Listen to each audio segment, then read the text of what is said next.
like 444,000 diesel cars sold already this year in 2015. 444,000. What is wrong with these owners and the British car manufacturing industry to still be selling these vehicles?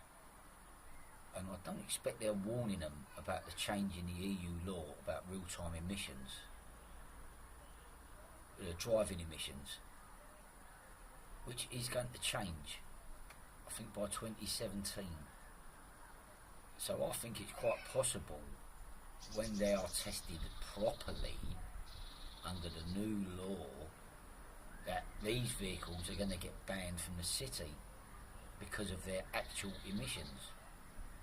So I don't think it's right that the government is allowing these manufacturers, and it's not right for the manufacturers alone, to continue to test under the old regime when there's a new one coming, which they're going to have to implement anyway.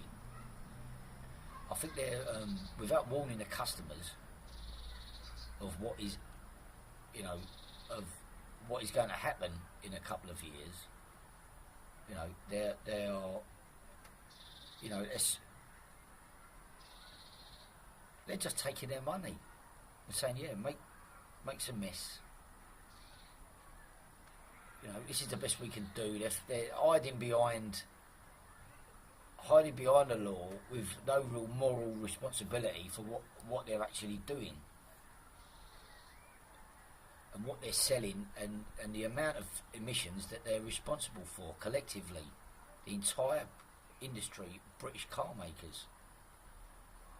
Now, if you've got any comments or any thoughts, you can get me on Twitter. I'll put a link below.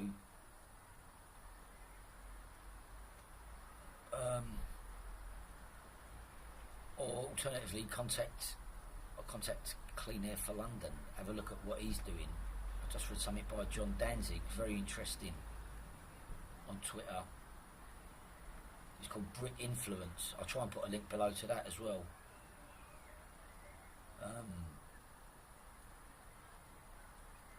And obviously Emissions Analytics, who've done a lot of work on the real-time emissions changes. I don't know how we're going to fare in London as a city. Do people realise that they're buying a new car, they're spending 10, 15, 20 grand on a brand new car, which is quite possible in 2 years they're going to get banned from London. Yeah? I think they're foolish. That it's nearly 500,000 cars. 500,000 cars. What? Have just raised loads of money for the economy, which is obviously the most important thing to the government, and the sales of diesel, most important things to the government. They're not really interested in the cost of diesel to the National Health Service, and the cost of quality of lives, and the